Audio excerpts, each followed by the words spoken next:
Hola con todos. Vamos a hablar sobre lo que es amiloidosis renal bajo la cátedra de urología a cargo del docente Dr. Marcelo Daza. Los expositores son Andrés Alfonso Fontalvo Sánchez y Ormaza Alcíbar Christopher. La amiloidosis renal. Antes de empezar con el tema en específico, hay que conocer que la amiloidosis, sus signos y síntomas y además su afectación se irradia muy rápidamente no solo a nivel renal, sino también a muchas otras estructuras y órganos importantes del organismo, como lo puede ser el corazón, la zona hepática, el hígado como tal, afectando en gran manera la funcionabilidad de estos órganos y originando así un fallo final del órgano en el cual se esté afectando. ¿Qué va a pasar en la amiloidosis? Bueno, se van a agrupar o no se va a poder expulsar proteínas fibrinógenas no solubles que se llaman amiloide en los espacios extracelulares, como podemos ver aquí en la lámina histológica. En los espacios extracelulares se va a comenzar a agrupar lo que nosotros llamamos proteínas amiloides. Entonces, al no poderse expulsar, se va a agrupar cada vez en mucho más número, ocasionando así el fallo total del órgano que se esté afectando. Eso como un signo y un síntoma específico final. Bueno, entonces, ¿qué podemos hablar sobre la amiloidosis renal? Como habíamos dicho, no solo afecta a la zona renal, sino a otras estructuras, pero el riñón es la parte más importante y donde principalmente se afecta o este síndrome llamado amiloidosis o patología llamada amiloidosis renal es donde se va a evidenciar en primer lugar. Pues de manera introductoria debemos conocer que el riñón es uno de los órganos más comprometidos en el depósito de amiloidosis. Sus manifestaciones clínicas renales son constituyen una evidencia muy arraigada de lo que es esta enfermedad y que va a conducir a lo que nosotros conocemos como insuficiencia renal en una instancia final. Que esta va a ser, como vayamos viendo en la exposición, que la insuficiencia renal crónica va a ser la causante de que exista la muerte en estos pacientes que han sido diagnosticados con amiloidosis renal. Bueno, el depósito de amiloide oscila entre el 90 y 95% en los ancianos, aunque también puede presentarse en niños y jóvenes. Por eso no hay que decir que es una enfermedad solo de ancianos o es una patología solo de ancianos. La etiología, para entenderla, debemos basarnos en los dos tipos o en la clasificación que existe de este síndrome, que es la amiloidosis primaria y la amiloidosis secundaria, ya que ha sido objeto de varios estudios y ha pasado por muchos estudios donde se ha tratado de llegar a una clasificación para poder entenderla. Como podemos ver en la diapositiva, tenemos lo que es la amiloidosis primaria, la amiloidosis renal primaria y la amiloidosis secundaria. Aquí en la amiloidosis renal primaria va a existir o va a predominar lo que es el depósito de células amiloides en lo que son los glomérulos. Generalmente no se asocia a hipertensión arterial. Esto varios estudios lo han recalcado, que no hay que relacionarlos, pero existen varios signos y síntomas que hacen sospechar de que existe, obviamente conociendo la presentación del caso, si vemos un paciente de 60 años en adelante, con varios de los signos y síntomas que más adelante se van a detallar, podemos nosotros ir pensando en que es un caso de amiloidosis renal. ¿Como cuál puede ser? Pues bueno, la hematuria, que es uno de los signos típicos. Bueno, la amiloidosis secundaria. Aquí van a predominar los depósitos en la zona túbulo intersticial y en los vasos de la corteza renal. Esta va a ser la primera señal de daño glomerular, que es la proteinuria y la insuficiencia renal, en un rango de 70 a 90% de los casos que hayan sido confirmados. Nosotros debemos conocer, y como más adelante se va a detallar, el tratamiento no ayuda o no otorga la cura, sino que ayuda a controlar esta amiloidosis. La amiloidosis renal en pacientes mayores de 60 años ocupa la tercera causa de un síndrome nefrótico, que debemos conocerlo, siendo superada por la glomerulopatía membranosa y con un daño mínimo. Cuando esta entidad se diagnostica a esta edad, se trata de una amiloidosis primaria, donde la disglobulinemia y la artritis reumatoide constituyen las dos entidades más frecuentes. Bueno, ¿qué pasa aquí? Hay un estudio o varios estudios importantes que dicen que los antibióticos han ayudado mucho, y es verdad, han ayudado mucho en el tratamiento de varias infecciones. Pero ¿qué pasa? Cuando hay abuso, no solo de antibióticos, sino también de AINES, hay un descontrol total y aparecen varios trastornos por causa del uso descontrolado de estos fármacos, los cuales son las enfermedades inflamatorias ocasionadas por la irresponsabilidad de las personas.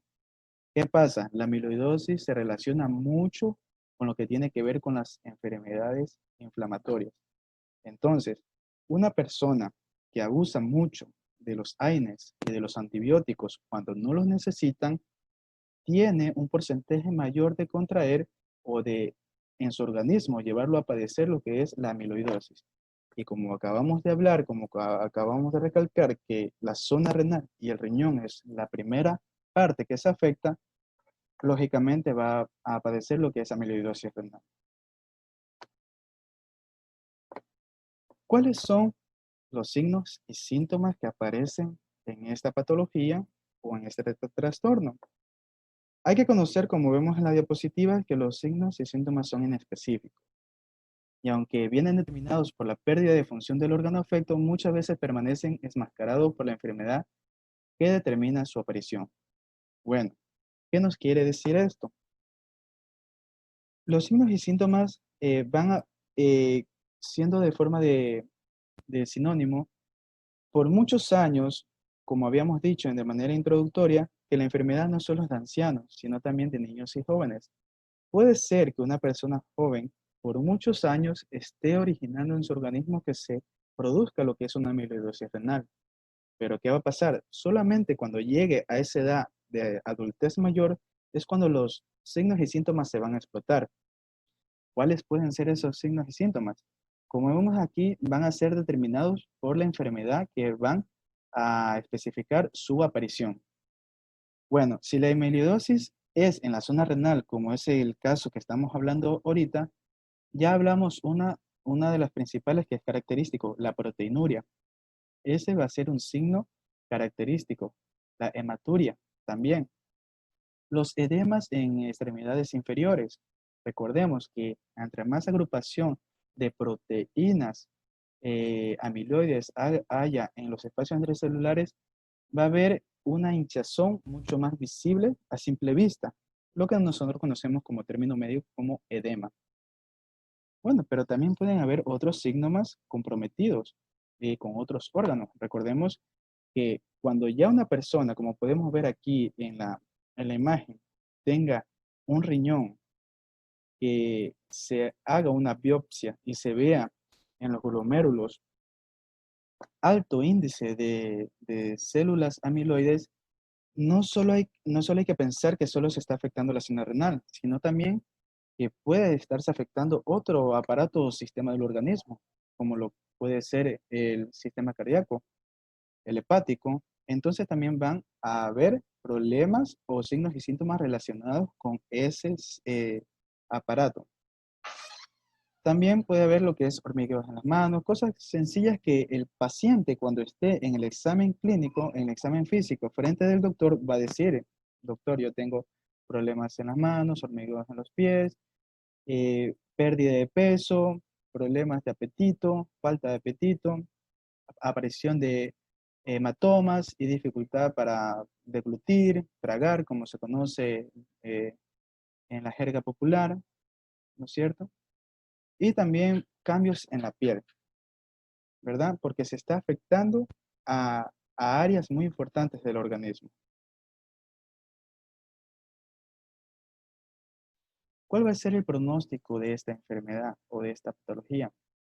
Hay que ser conscientes y hay que ser sinceros en decir que la enfermedad es progresiva. El tratamiento, que más tarde a continuación se va a hablar, no va a dar una cura, sino va a dar un control. Pero la enfermedad, por ese punto, no va a dejar de ser progresiva. Al contrario, la amiloidosis renal es una enfermedad muy progresiva. Y como vemos aquí en la diapositiva, es relacionada a enfermedades subyacentes. Es decir, que no solo voy a estar padeciendo de amiloidosis, sino también de otras enfermedades subyacentes. Puede ser de la zona renal, puede ser de la zona hepática, de la zona cardíaca, entre otros aparatos y sistemas que tenemos en el organismo. Entonces, puede estar relacionada con otras enfermedades subyacentes.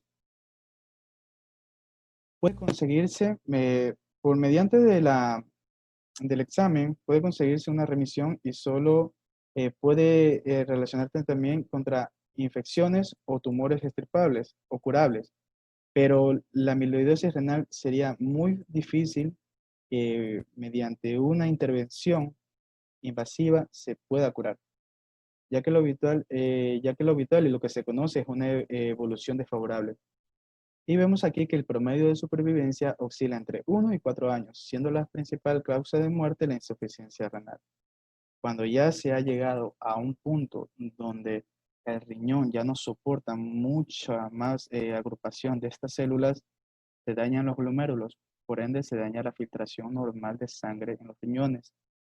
Entonces se está dañando lo que purifica, el sistema que purifica nuestra sangre y se llega a una insuficiencia renal crónica que entre el promedio al pasar de estos años va a producir la muerte en el paciente.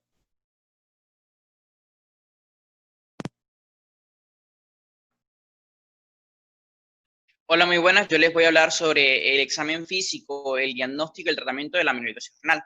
Hay que recordar que la amiloidosis es una enfermedad sistémica, por lo que en el examen físico encontraremos múltiples hallazgos, en los cuales pueden ser manchas purpúricas en los ojos, alrededor de los ojos, como se pueden ver en la imagen, macroglosia, vamos a encontrar también edema en los miembros inferiores, ascitis, hepatoesplenomegalia cuando hagamos una palpación, debido a que la amiloidosis también puede afectar estos órganos. Siguiente.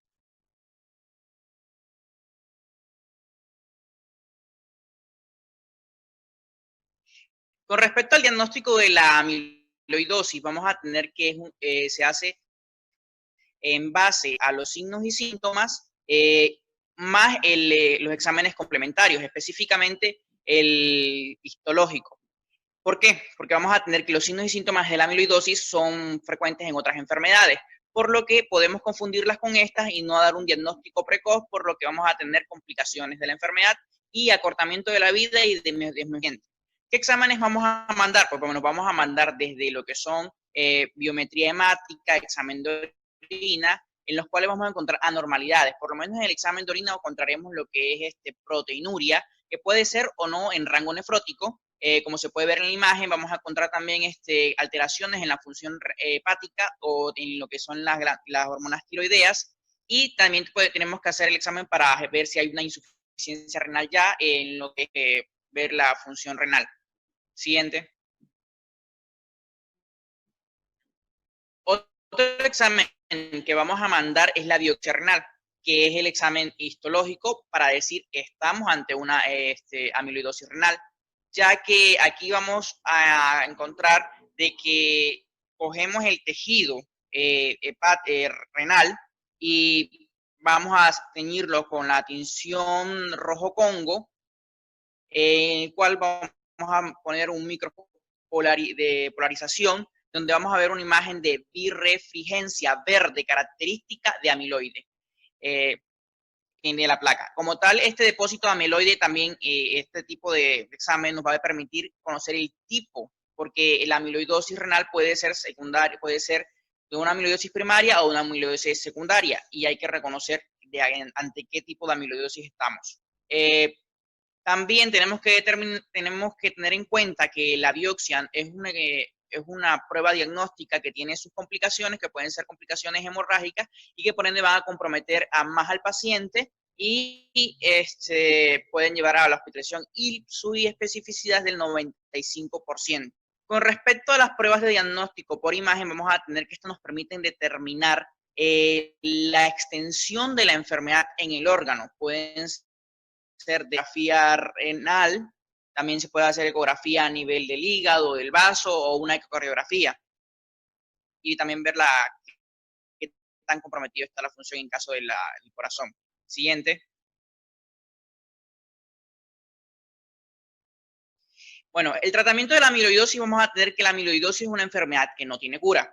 Al no tener cura, es una enfermedad que su tratamiento es sintomatológico. Entonces, va a estar subyacente a la enfermedad que causó la amiloidosis renal, ya sea secundario o primario. En caso de que sea primario, vamos a tener ciclos de tratamientos con prednisona y meflam, o prednisona, meflam más colchicina. Cuando estamos ante uno secundario a un mieloma múltiple, podemos determinar quimioterapia, trasplante de células madre. En caso de que ya haya una insuficiencia renal como tal, a causa de la amiloidosis, vamos a tener que se da un trasplante de órgano, pero vamos a tener al paciente ya en diálisis. También podemos tener otros tratamientos complementarios que van a ser diuréticos, una dieta baja en sodio, medicamentos anticoagulantes, medicamentos para disminuir la frecuencia cardíaca y analgésicos. Y cuando tenemos una afectación renal de la amiloidosis, tenemos que recordar que estamos ante un paciente con mal pronóstico y con un tiempo de vida corto. Gracias.